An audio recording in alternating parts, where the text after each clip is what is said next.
Hello students, how are you all? I hope you all are doing well. Now let's start our remaining part of the chapter 1 of class 12. The name of the chapter was Nature and Significance of Management. In the previous class we have studied the features of management, and today we will start our class with objectives of management. What are the objectives of management? In your 11th class you have studied the main objective of every organization is to earn profit, but in today's time it is not sufficient. In today's time every organization has three objectives to remain in the market. These objectives are organizational objective, social objective, personal objective. What are these? Organizational objective means to survive in any competitive market, you have to reinvent new things, you have to reinvent new technologies to upgrade your product, and your services. So survival in the competition in the market by earning at least that much revenue which can cover up your costs. It is the beginning phase, is the first organizational objective.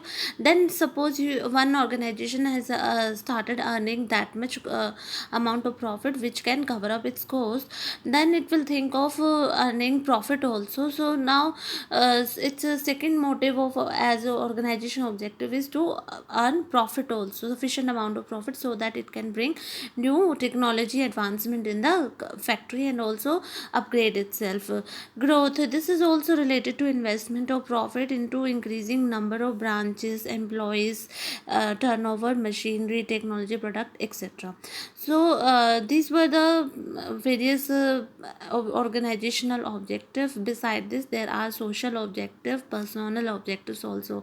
Social objectives include, as you already have studied in 11th class, that an organization is made by the society only. It is because it is using the resources of the society, so it has some ethical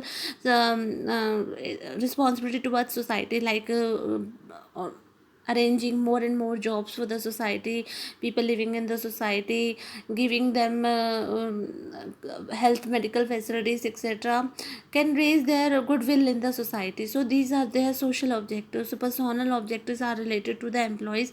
There should be some funds employee for the employees, to for the welfare of the employees, to give them benefits. So and there should be the motive in an organization that their employees remain happy. So they should keep doing such things which can make their employees happy and dedicated to their work. So these were all the these objectives: organizational objective, social objective, and personal objective as the objective of any management. Now next we come on to the nature of management. In You have studied what is management. It's an technique or art. It is a technique of getting the work done from the people. So now many people thinks that what is the nature of management? Is it a science? Is it a art? Or is it a profession? So it is a very important thing to be known, that some says it is science, some says it is art, some says it is profession. Now we how can we build our own point of view on the basis of the features of these science, art, and profession? We will build our own point of view, whether it is science, whether it is art, or it is a profession. Let's see the features of science, art, and profession, and then we will match them with the features of our management, and then we will make out that whether it is science, art, or profession on our own. Let's start. Science. Science is a systemized body of knowledge. Means it is a its teachings, its findings or experiments have been listed. Study materials are there, have been listed in the books, etc., in organized manner. So there is a proper teaching of the facts which has been discovered by the science. They are facts. They are not like activities or experiments which will be which are based on the hit and trial method for in to be conducted in future. So these are the science facts. Science is a systemized body of knowledge which explains general truth. It means science explains the fact or general truths which has already been proven. It does not depend on the future experiment or discoveries.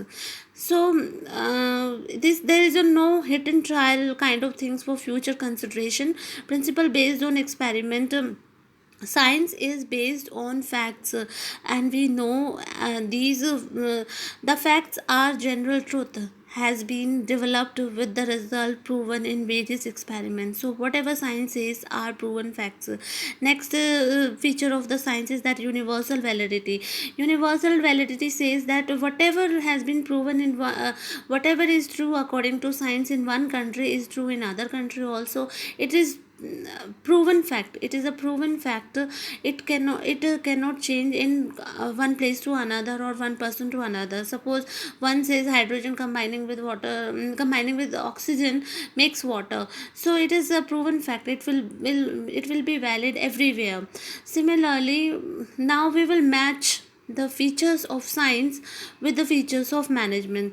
The features of science were that science is a well settled body of knowledge, means its facts and experiments and activities are listed in the books is listed. Proper study materials are available with for the science. Next, another was the principles. Whatever principles have been developed for science are based on experiment. They are not based on hidden trial method to be considered in future.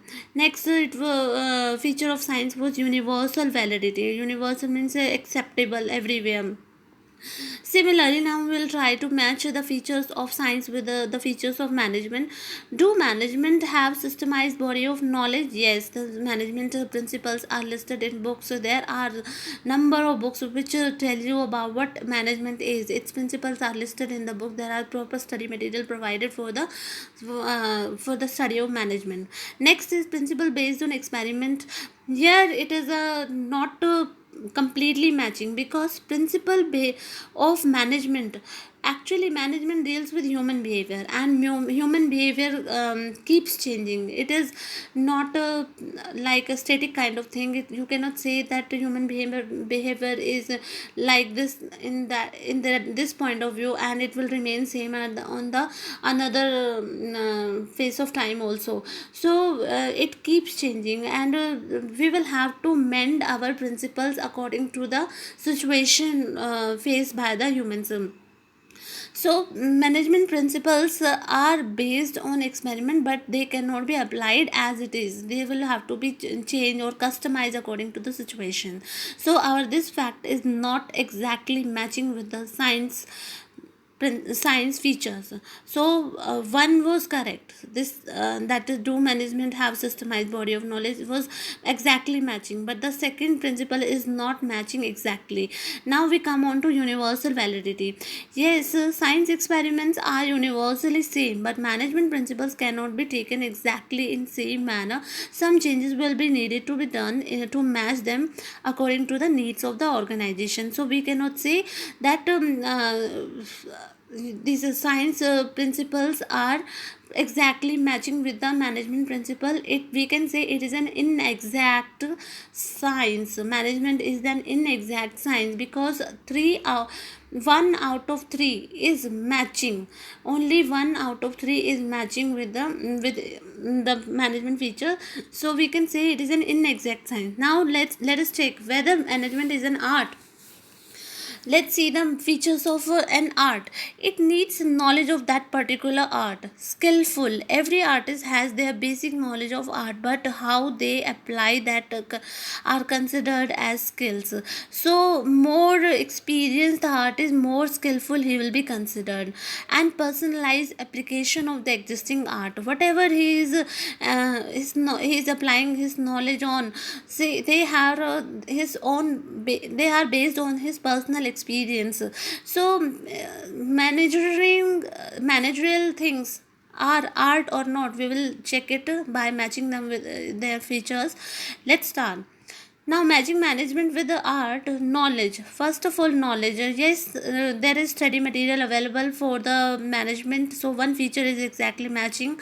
Next is the skills. Skills, again, though anybody can get into the knowledge, but does all have the skills or ability to utilize or customize the management principle will depend on the experience of the manager. So more experienced the manager, more skillful he is in tackling with the problems which arises according to the situations. More experience he is able to customize the principle, he will be considered a better manager. Next, the third thing was a personalized application of management. We all know that management deals with human behaviors. He will so management principles have to be applied according to the personal situations. So every manager is considered apt in applying management principle according to the needs of the organization. So practice and creativity decides efficiency of a management manager. So every three features of art are matching with the management. So we can say that management is a combination of art and science. Here our 3 out of 3 features of art are matching with the management. So we can say management is an art. And so let's see, we can say management is a combination of art and science, because some features of science are also there, and some features, mostly all the features of art are there. We can say it is a combination of art and science. Let's see next, third one, which is very important: management as profession. In class 11th you have already studied the various features of profession. We will revise them here. In profession, professional has specialized knowledge of his work with special degree of training done for his profession. Now matching management, the study material availability is there. Yes, in all the three things, art and this profession, the study materials are available, and here management also study materials are available. So one thing is matching. Restricted entry means, what is restricted entry means, you must have seen that whenever you want to go into any profession, you need to clear any entrance test. There are entrance tests for every field. For example, suppose you want to become a doctor, you need to complete your NEET entrance test, you need to clear that. But for management, restriction are not too strict. You can do your management, you can do your MBA from any institution, but nowadays what is happening, many of the organization are demanding for MBA from highly specialized institutions like IIM. So nowadays it has become that restricted entries are there for managers also. So this thing is arising. Restricted entry is at the moment of time, if we see, it is not applicable everywhere. In some organization it has started, but in future it can be. So our this management is moving toward as becoming a profession. It is acquiring the features of a profession slowly. In future it may acquire all the features of profession. Now another feature of profession is a professional association, which tells us the code of conduct. There are professional associations for every kind of profession. For example, for lawyer there are BCI, that is the Bar Council of India. Doctors, Medical Council of India. Manager, there are AIMA, All India Manager Association, but it is not compulsory for every manager to register themselves here. So this feature also not matching exactly. So at current moment of time, it is not compulsory for manager to get registered there. So professional association feature is not matching, but it is we can say half matching, half not matching, and in future it can match exactly with the feature of the profession. Next is the ethical code of conduct. AIMA gives the code of conduct. Though AIMA gives the code of conduct, but we know that it is not compulsory for managers to get register themselves with AIMA. So why will all the manager follow the code of conduct when they are not registered?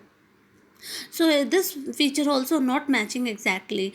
Next is the service motive. This is a very important feature of any profession, service motive. Whenever any person joins any profession, he has been uh, told that to serve the society is his first and the foremost motive. You can see at present time also, when the doctors are there, so everybody is having lockdown, nobody is going for services, but doctors have to give their services. Like just similarly police people who are serving in the defense or also staying by their profession code of conduct. So there is a code of conduct for every profession, that is the service motive. They have to keep the society first, then their other motives. Is it there in the manager? Service motive is there? No, this service motive feature is not there in management. Managers also do manager also have service motive? No, his work is to fulfill organizational objective as well as his personalized objective, so not matching. Only one feature as profession is matching, other features are not matching in exact way. So we can say that our management is not a profession, only one feature is matching, so we cannot say that management is a profession. So I hope you have understood management, what management is it a art, is it a profession, is it a science. And you can get a question case based on case study according to this today's class. Thank you.